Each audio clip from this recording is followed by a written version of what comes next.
Welcome to the My House Podcast, a show about the past, present, and future goings-on at the My House Youth Drop-In Center in Wasilla, Alaska, with your host, Michelle Overstreet. Hi, welcome to episode 33 of the My House Podcast. I'm your host, Michelle Overstreet, and today I am joined by the mayor of Wasilla, Madam Glenda Ledford. Thank you for being here. I'm so excited that we finally get to do a podcast. We've been talking about it for a while, and it's nice to have you. Yes, thank you, Michelle, for having me. I'm always excited to come to my house and see what's happening and see how we can partner with you. Nice. Thank you. Isaac, before we get into our discussion, do you have any housekeeping for us? Sure. So I got back from D.C. and missed the golf tournament, but I hear it went well. We had a good trip to the Capitol, got to present. There are going to be lots of Isaac, podcasts. You're kind of undercutting that right there. Isaac presented at the National Conference to End Homelessness for the whole United States of America on the podcast that we're recording right now and the value of that. Well, congratulations, Isaac. Thank you, Mayor Glenda. It was 93 degrees, 80% humidity. So it was, but the conference went good and the meetings went good. It just walking outside was a little painful. But still went up to the zoo. Went up to the zoo on Tuesday. It was 93 degrees. I was in my suit walking around. So we have a couple podcasts that are going to be releasing. Diagnonsense should be coming back. We had an episode scheduled to come out last week, and then our guest got crazy sick the day of, so we're going to be rescheduling that. But Redemption had part 2 of their Triple W for this season just come out, the Wild Wise Women. That was part 2 on Boundaries, so both those I thought were really good. Check that out. My Voice, we will have coming out shortly. You know, that one kind of depends on who we have around the building and the next time we have a guest, so that is on hiatus, but though we'll probably have another 2-parter that'll come out very suddenly without much fanfare. So never fear, that's still going on. And yeah, Redemption should have another episode coming out next week. Again, we're on schedule there. They're rocking and rolling. So podcast wise, plenty of stuff on the way. We don't have any big events that are going on for the next couple months. I think the next big one's Rotary Uncorked, but we do have merch that I finally think I can announce. We wanted it to be out a little bit sooner, but to line it up with DC, we scrambled. Julia and I both worked a lot on this. If you go to our website by the time this episode releases, I'm hoping that there is a tab that will take you to our merch website. And if you are not able to find the merch website through the myhousematsu.org website, you still should be able to go to the actual website, which is myhousemerchak.com. myhousemerchak.com. Right now we have kind of a basic design that comes in a t-shirt, v-neck, hoodie, long sleeve, but we also have some podcast merch if you want to rep the podcast stuff, which I'm excited about. So we've got one with the network logo with a big QR code on the back so that people can scan that from space. And then we have 2 Diagnonsense designs that are probably my favorite out of this first Of batch. course they are. So I don't want to spoil what they are because I want you to go to myhousemerchak.com and check out what those look like. And maybe buy some merch. I don't know. It's pretty cool. It could happen. It's pretty cool. It could happen. We do have another showing of The Sound of Freedom in partnership with Wasilla Noon Rotary coming up. I'll try to get the date and time of that by the time we wrap this episode and share that. The Sound of Freedom has just been a game changer for opening just the general public's mind to the fact that this is happening all around us. And I want to just start out this podcast by saying thank you to Mayor Ledford. We have enjoyed 10 years being in downtown Wasilla. And when we started, somewhere in a file, I've got a 26-page printout of a Facebook page called What's Happening in the Mat-Su Valley, where people were saying that this would never work, that we were going to ruin the neighborhood, it would bring bad kids in, and wouldn't be good. It would increase crime, and I'm so proud that none of that has been true. Absolutely. I can remember when you first started this and you came to this organization to ask for a donation to help get this kicked off. And, of course, there was some people said exactly what you just stated. But there was some of us that, these are our kids. Mm-hmm. It don't matter who, what, when, where. These are our kids, and these kids are our future. So how do you want your future to look? Right. But this organization gave you the donation, and I've been in and out of my house ever since the beginning. So I'm always proud to say to people, please come to Coffee with the Mayor at my house. And they're like, are you going to have all of these people at your, let me quantify this. No, this is not my personal house. This is over. And I gave them the address and everything because I like for people to come that don't know anything about my house and learn about exactly what you are doing and about how important this is to the community. Because all the things they said that would happen, you have helped prevent happening. Yes. So I'm very, very proud of my house. Thank you. We all love that Coffee with the Mayor. I know sometimes it's a little challenging in the winter. Everybody's trying to get here and the roads are bad. And I've always got 16 things going, so I'm juggling and slipping in and slipping out. But it's so nice. I think this week we had 17 people. We did. That showed up for Coffee with the Mayor. We're right. cramming seats in at the end. And it's such a great way to get the face-to-face information about what's happening at the school district and the mayor's office in the Mat-Su borough and the senator's offices in the Mat-Su borough, and the city of Wasilla is right there in the middle of it. Absolutely. It's so great. I am so proud of the city of Wasilla and with the team that I've built since I became mayor because we have forward-thinking people. We're getting ready to start on extending the runway at the airport, which is going to bring good paying jobs, not just to the city, but to the borough. To the valley, yeah. Yes, and I'm always looking for ways to enhance that, bring jobs so that we don't have the traffic going to and from Anchorage that we have right now. Right. And, it's all about the community coming together, working together about how do you want your neighborhood to look? Right. How do you want to promote? Mm-hmm. And like Isaac, we went to D.C. and met with our congressional delegates, and I couldn't say any more about how proud I am of our delegation because they work extremely hard to make sure Alaska gets their fair share. That is for sure. And sometimes we get more, but that's okay. We're a young state. We don't have all of these years of infrastructure and whatever, and people tend to forget that. Yeah. Coffee with the Mayor, I'm glad we're talking about this because I think there's a governmental piece that's really important, and then also organizationally, it's big.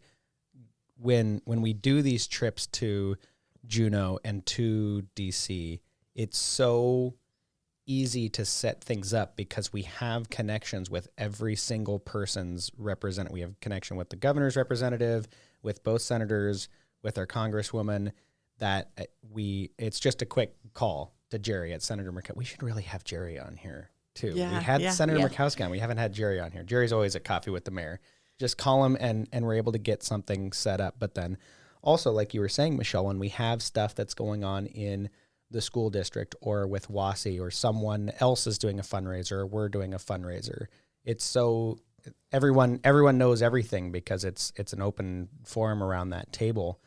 I think organizationally, the biggest thing it does for us and for our clients is just it brings people that are making decisions in the valley into the spot where they're at. And I think that's maybe a more hidden benefit of coffee with the mayor, but it's very important, the fact that they're sharing and oftentimes we do have clients that sit at that table and occasionally jump into the conversation. That piece can't go understated for me, because it's not something that some or even a lot of our clients have seen before. No. And correct me if I'm wrong, Mayor, but there isn't anywhere in the Valley where there's a weekly meeting of the Senate, the governor, and the city where we're just chatting. Everybody's just chatting. That's right. This is the only meeting that I'm aware of.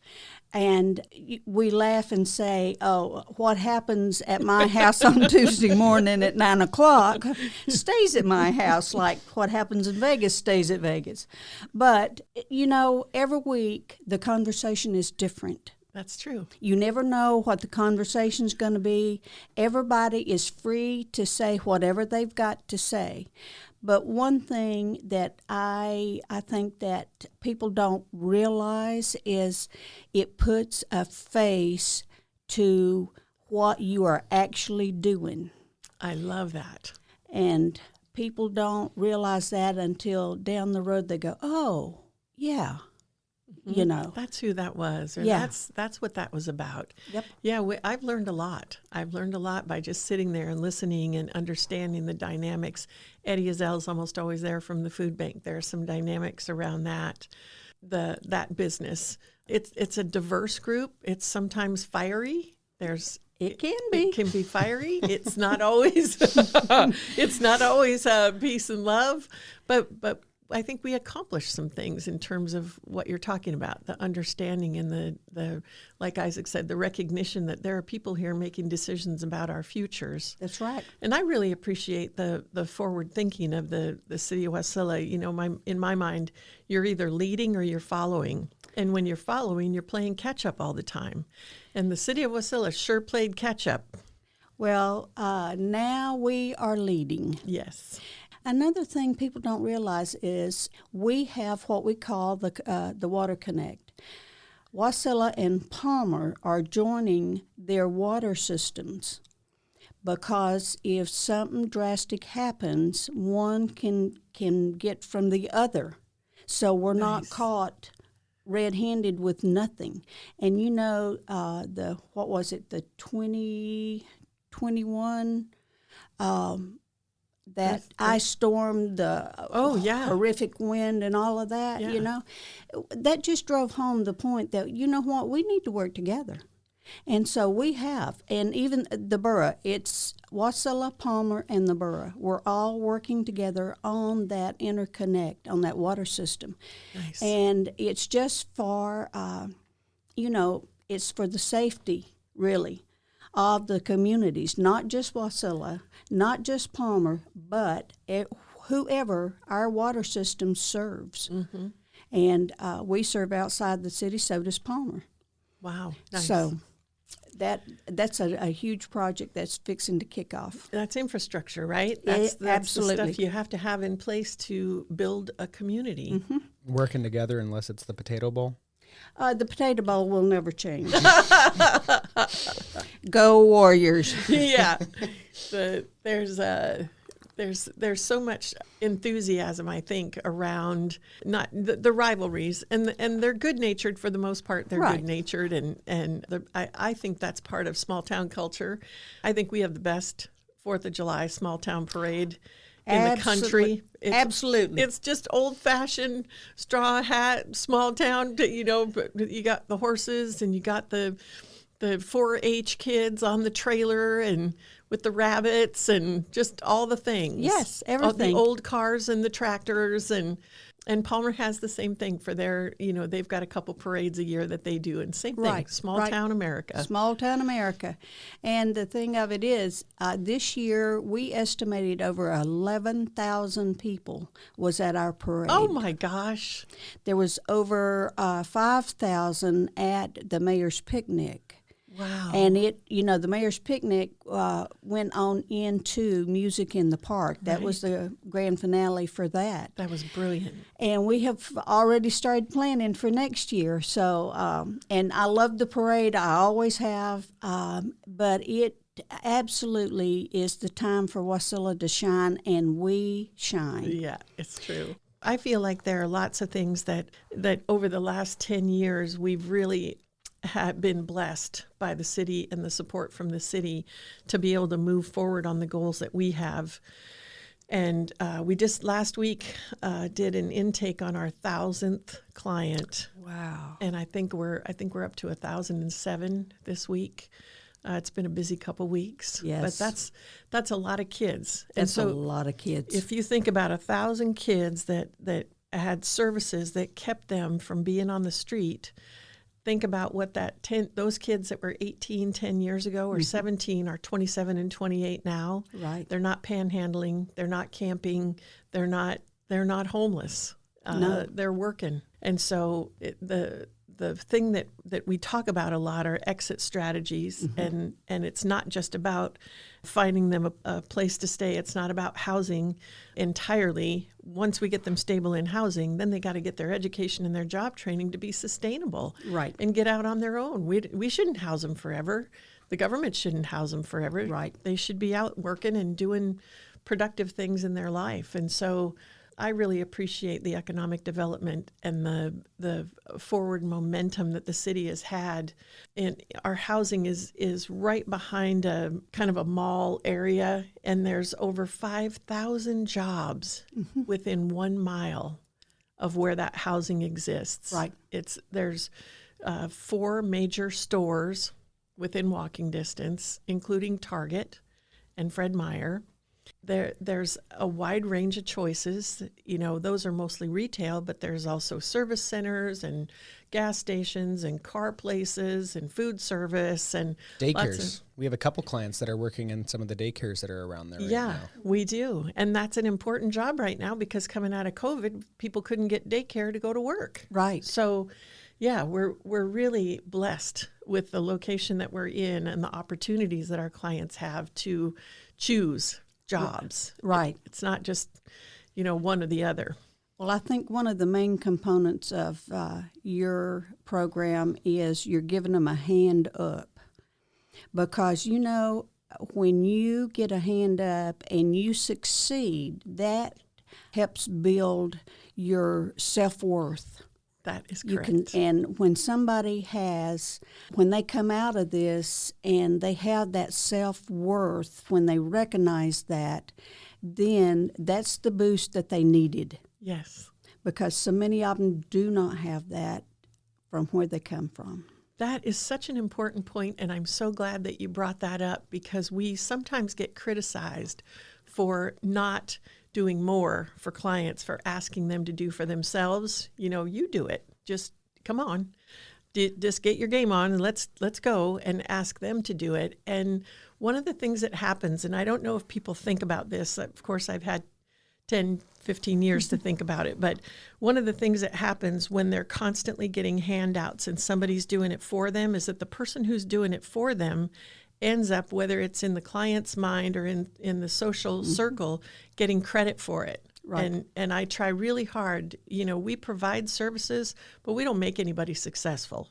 They have to do that on their own. And if you're doing too much for them, not only does it feel to them like you're taking credit for their success, but they don't have to own the responsibility. So it's a really delicate balance. They have to struggle a little bit because that's how they get the ownership of that self-esteem you're talking about. That's right. I equate this to when a baby's born, they're basically helpless, right? And you raise this child, and then you struggle with it to learn to walk. Mm-hmm. But after it learns to walk, then that baby wants to run.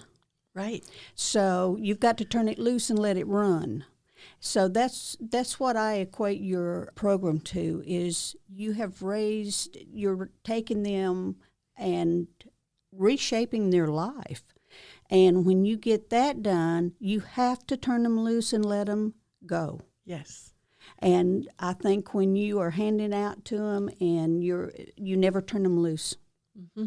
So they never get to develop that last piece that is so important. Yeah.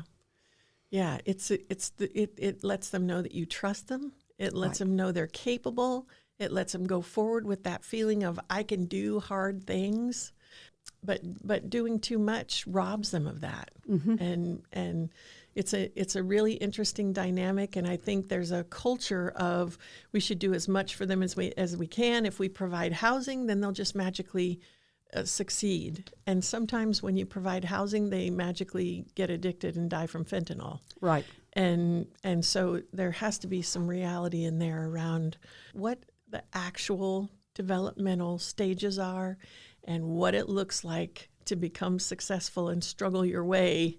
You know, like the butterfly coming out of the chrysalis. If you break it open, their wings don't develop and they can't fly. Right. And so I really like the support that we've had from the city for doing that. And there have been times when we've had criticism from parents who said, I took my kid over there. That's your first clue, right? Right. They want to drop them off and have somebody else take care of them, but that we didn't do it the way they wanted to. And I just had a conversation with a mother about 2 weeks ago and said, the whole reason they're here is because what you were doing wasn't working.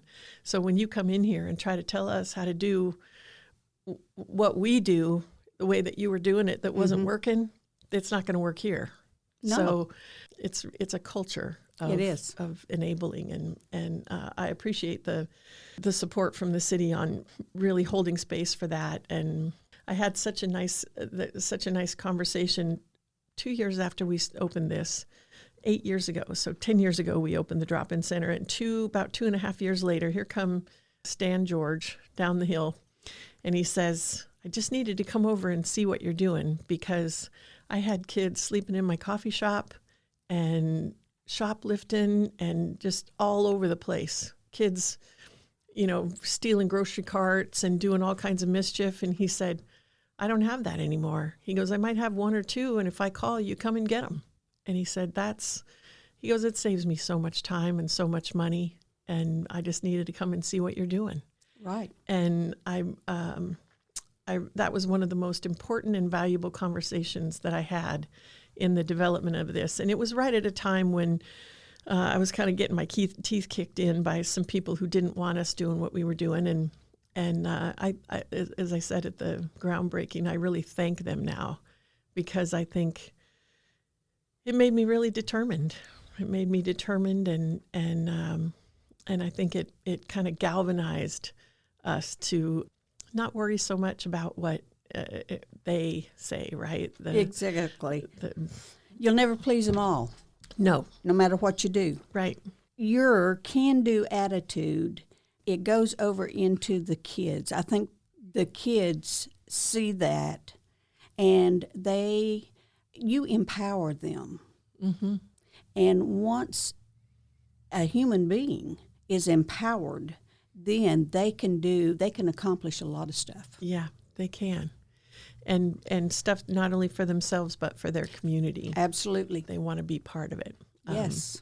So I'm tickled that over time, and you and I both know there are some places in the valley where we haven't always had terrific support, and it's been a journey. We do now, I think, in spades, but that visit with that grocery store manager was really not just a blessing, but such a reinforcement. And right. and I think really the beauty of this little drop-in. So we're less. People don't realize we're less than a block from City Hall. Right.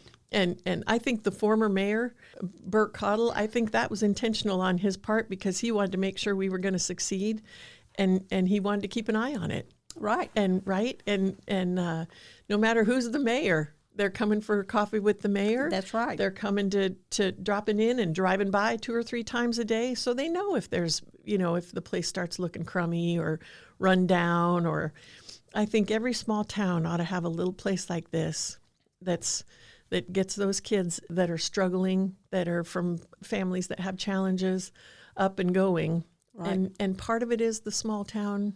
We take care of our own. Exactly. Right? Exactly. And I think that we have a lot of that.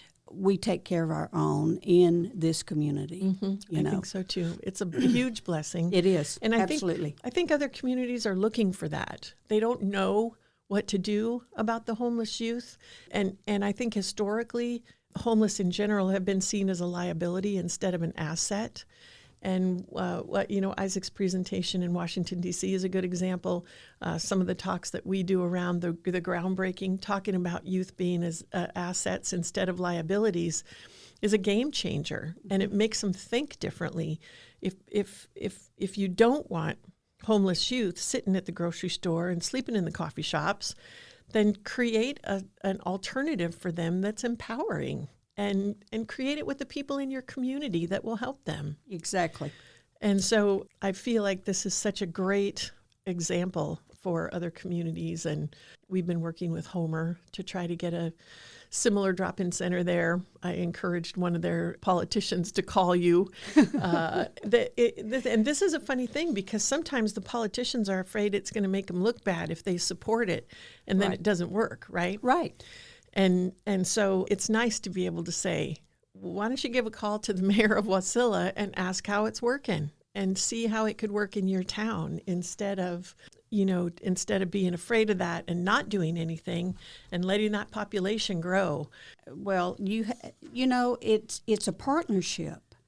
And just because I'm the mayor don't mean that I'm exempt from anything, because everything stops at my desk. So no matter what your issue is, you have to take responsibility for your city. And you've got to get out there and you've got to talk to people, and, they're going to tell you what they think. Oh, yeah. Whether you want to hear it or not, And, a lot of times in these conversations, they bring up stuff that you have no idea about. Right. And you go, tell me more about this. Right. So if communication is the number one thing, and you've got to be able to, first of all, to be a politician, you got to have a thick skin, but you've also got to listen to people. Yeah. And I always say, I have been in this city since 1986. When I came to Alaska, I came to the city of Wasilla, and I've been here ever since. I've finished raising a family here, and my family's been very successful, which I am very grateful for. But we have always been part of the community, and you take pride in that. Yes. Get involved. Get involved. You may think, I don't have nothing to give. Listen, everybody's got something to give. And if you don't believe me, go and volunteer somewhere. Yes. They'll tell you what they need. Yeah. We had a little old lady, she was 86, and she would come in before every election. I don't know what political party she was, even now. She would come in and sit at a table in the cafe and register kids to vote. And she would say, you talk to people and read the inserts in the newspaper that tell you what the issues are, but you need to be registered to vote if you're 18. Yes. And really amplified that responsibility. And I just thought that was her little thing, right? Mm-hmm. That was her little thing that she felt passionate about, and she would come and contribute. And I thought that was so great. Probably no one in their entire lives had said to a kid that's been homeless, you need to vote. Right. And that's the other part about that coffee with the mayor, just to circle back around. Right. When those kids start talking about, I liked what that person said, or I didn't agree with that, the answer a lot of times is, are you registered to vote? Exactly. Because exactly. You have a say in that. Every vote counts. Yeah. You can't get discouraged and not No. vote.